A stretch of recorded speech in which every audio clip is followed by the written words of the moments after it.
Muito boa noite, sejam todos muito bem-vindos e bem-vindas à edição desta sexta-feira, dia 23 de maio de 2025, do Cidadania S.A., o seu jornal diário com as notícias e os absurdos do Brasil e do mundo. E hoje tem cada coisa bonitinha aqui, ó, e uma coisa muito triste que vai ficar pro final, tá bom? Vamos começar com o general Arruda, depois... e falou que não tinha impedido a polícia militar de entrar no espaço lá para não sei o quê. Vamos ver aqui, ó. Coronel da Polícia Militar do Distrito Federal desmente General Arruda e diz que ele impediu polícia de prender golpistas em 8 de janeiro.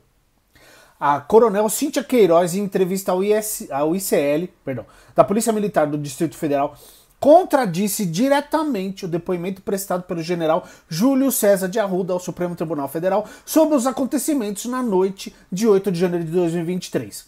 Segundo a oficial, que esteve presente nas negociações, o Exército atuou para impedir que a Polícia Militar cumprisse uma ordem do STF, do Alexandre de Moraes, para prender os bolsonaristas acampados no setor militar urbano em Brasília.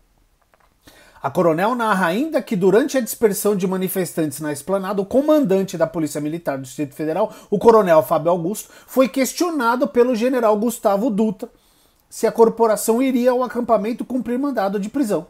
A resposta foi afirmativa, e Dutra solicitou então o contato do interventor federal Ricardo Capelli para se reunir com ele. A movimentação gerou expectativa de uma operação imediata e eficaz, mas foi seguida por entraves de militares do Exército. O encontro aconteceu na região da Rainha da Paz. Segundo a coronel, houve uma conversa acalorada entre o general e Capelli, em que Dutra alegou que uma ação noturna poderia provocar mortes. Questionado se os acampados estavam armados, respondeu que não, mas que haveria risco de pisoteamento. A falta de consenso levou à convocação de uma nova reunião, desta vez no Comando Militar do Planalto, com a presença de oficiais do alto escalão das Forças Armadas. Aspas para Cíntia. Isso aqui é muito sério, tá? Presta atenção nisso aqui. Lá chegando, estava boa parte do alto comando do Exército Brasileiro, relatou Cíntia. Durante a reunião, segundo ela, o general Arruda perguntou ao interventor, o Capelli: "O senhor ia entrar em área militar do Exército Brasileiro sem falar comigo?" E voltando-se ao comandante da Polícia Militar do Distrito Federal, afirmou: "O coronel Fábio não vai querer um embate com o Exército Brasileiro, né, coronel?"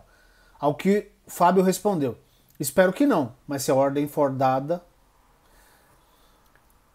Vocês imaginem esse diálogo, imaginem como o ar parou. A gente ficou muito perto de um confronto entre tropas do Exército e a Polícia Militar do Distrito Federal. Lembrando que isso aconteceu junto com aquele cara que estava lá com o furgão para explodir o aeroporto de Brasília. Se ele consegue... E a van dele estava cheia de armas. A ideia era o quê? Era explodir o aeroporto, porque ia atingir o aeroporto, criar uma confusão danada para o Exército agir, e essas armas ele ia distribuir para esses dementes que estavam tudo lá na frente do quartel. A gente chegou muito perto de uma guerra civil. Muito perto. E o Capelli confirmou a informação da coronel Cíntia. Tá? Capelli afirmou que estava presente e deu mais detalhes. Segundo o ex-interventor, aspas, ele ameaçou dizendo que tinha um pouquinho mais de tropas que o coronel da PM e completou: "O Arruda manteve uma linha da Polícia do Exército protegendo o acampamento e mobilizou blindados." Já sobre o depoimento do general Arruda, Capelli foi enfático. Ele disse o seguinte: ele claramente impediu. Apontou blindados para a tropa da Polícia Militar do Distrito Federal. A verdade é uma só. Segundo Cíntia, depois do embate, o general teria afirmado: "Hoje eu não permitirei a entrada no acampamento, nem se o presidente determinar." Quem se acha que é? Quem manda em você é o presidente da República, meu filho, não é o contrário, não. A declaração, segundo o relato, gerou surpresa e inquietação entre os presentes.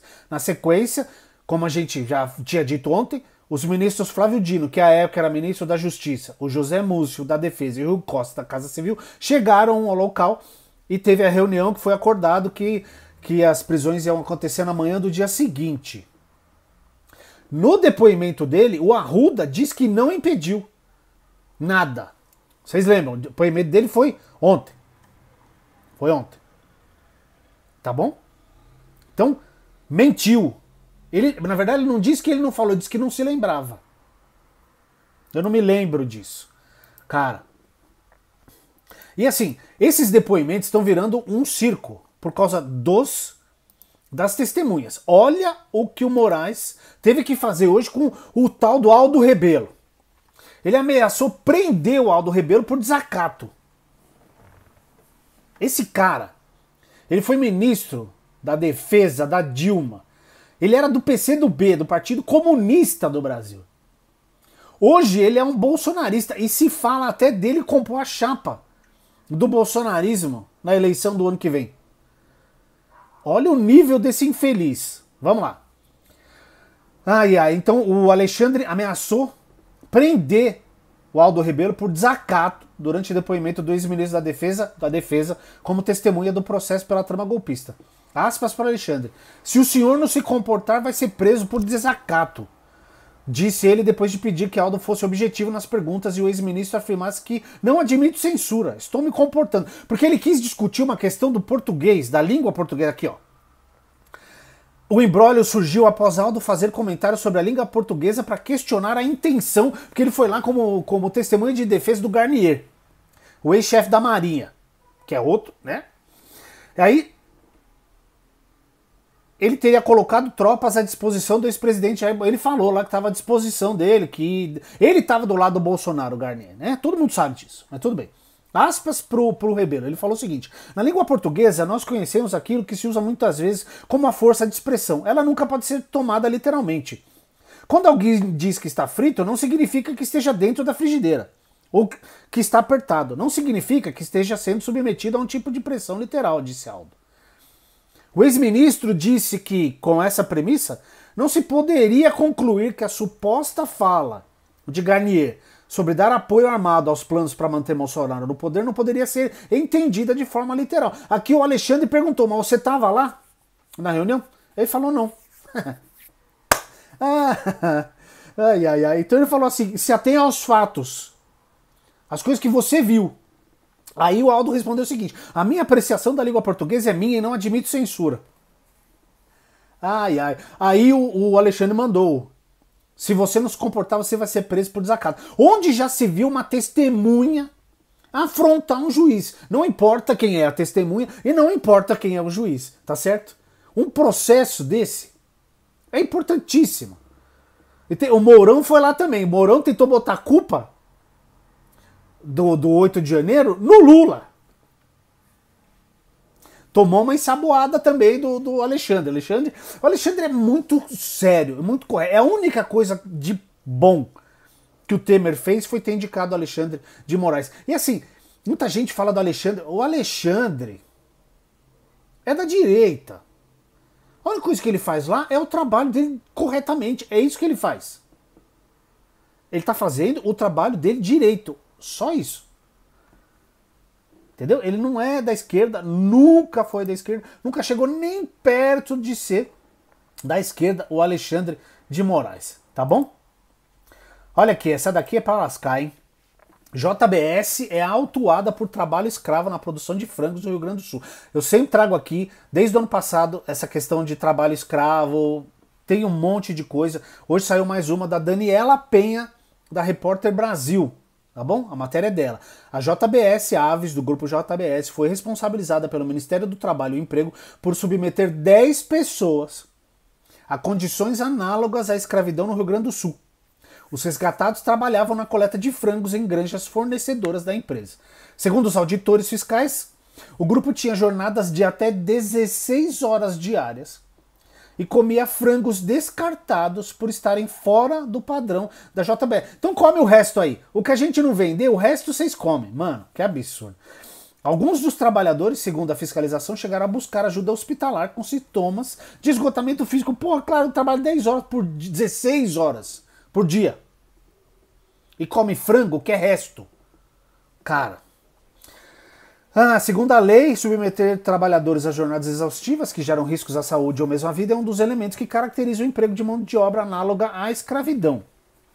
Além disso, também foi identificada a submissão dos resgatados a condições degradantes e a trabalhos forçados mediante a imposição de dívidas ilegais.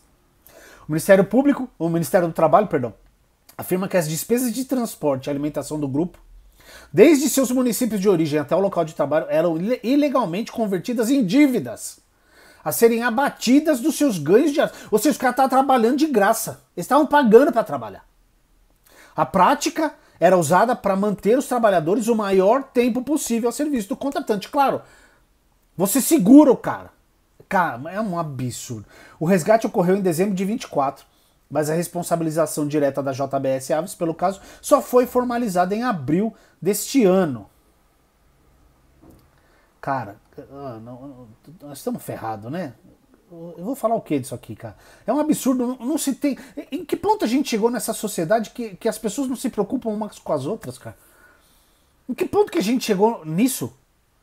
O grupo de resgatados incluía imigrantes de Pernambuco, Bahia, Maranhão e um trabalhador da Argentina. Eles relataram que sentiam tonturas e fraquezas pelo trabalho excessivo. 2 dos resgatados chegaram a ser atendidos em um hospital público com sintomas de esgotamento. Encontravam-se combalidos e extenuados pelo grande esforço físico, pouca ingestão de alimentos e sem descanso apropriado. A gente trouxe a matéria ano passado desse negócio de trabalho escravo. Tinha gente que trabalhava em lugar que não tinha água para beber, não tinha água potável, não tinha lugar para ir ao banheiro, tinha que fazer as coisas no meio do mato. Desde quando a gente... O que está acontecendo no mundo, cara?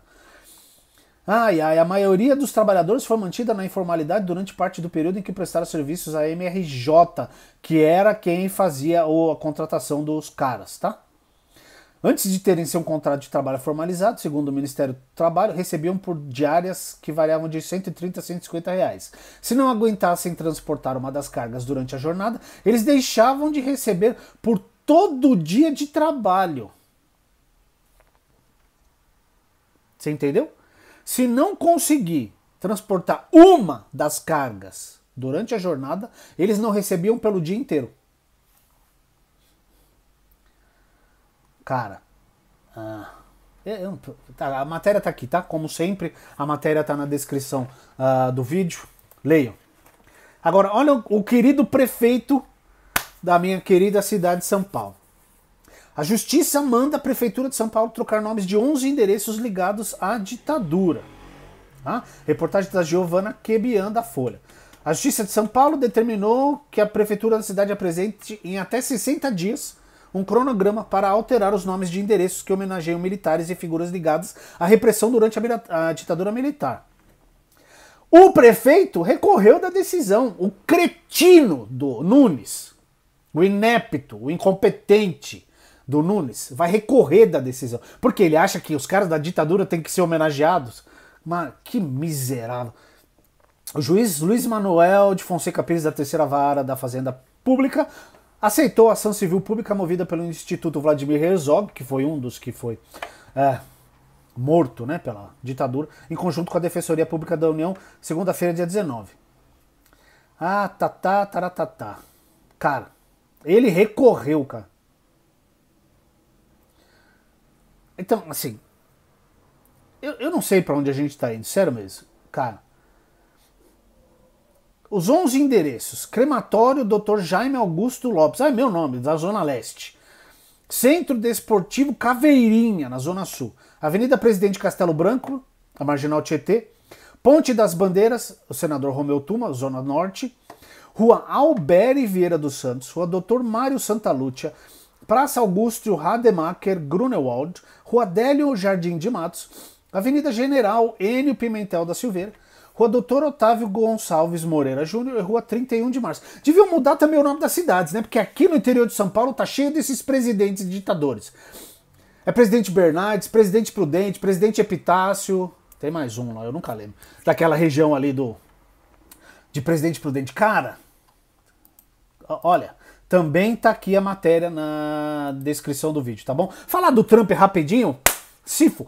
A Reuters, porque quando ele fez aquele papelão para desviar o papo do genocídio de Gaza, que ele falou aquela abobrinha que tá tendo um genocídio branco na África do Sul, ele mostrou lá uma impressão papel lá, que tinha impresso, de uns caras levando uns corpos numas sacolas. Aquela foto é da Reuters, e a Reuters falou que aquilo é uma foto da República Democrática do Congo. Não tem nada a ver com a África do Sul, não tem nada a ver com morte de brancos. Então a Reuters desmentiu isso hoje, e eu falei ontem que ele tinha dito que ele tinha soltado um decreto, sei lá como é que chama lá nos Estados Unidos esse negócio, mas é isso, falando que Harvard não ia poder mais ter alunos e professores estrangeiros. Harvard já entrou na justiça contra isso e já ganhou. A juíza lá dos Estados Unidos já deu ganho de causa para Harvard. Então, os alunos estrangeiros vão ter, sim, visto de estudantes para estudar em Harvard. É muito interessante, tem umas coisas interessantes nisso aí que eu estava vendo hoje. 27% dos alunos de Harvard são estrangeiros. E eles pagam muito mais caro do que um aluno estadunidense para estudar lá, sabia? Então não tem só, é porque Harvard é uma universidade boazinha, humana, né? Democrática, republicana, blá blá blá. Não, também. É porque dá dinheiro isso aí, entendeu?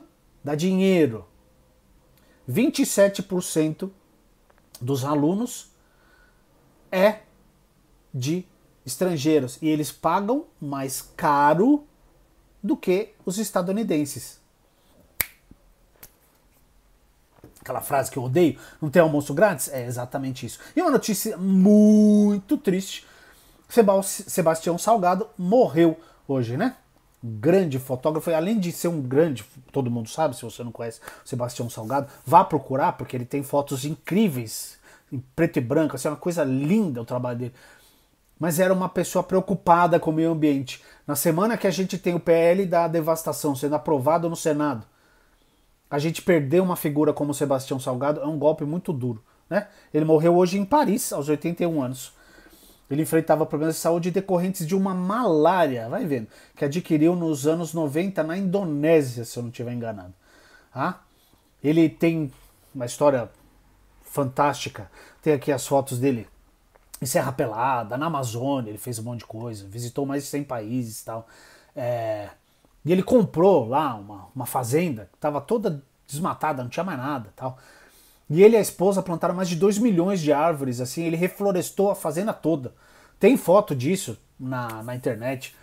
Então, assim, uma figura muito importante, imortal da Academia de Belas Artes da França desde 2017. É uma perda muito grande de um cidadão exemplar.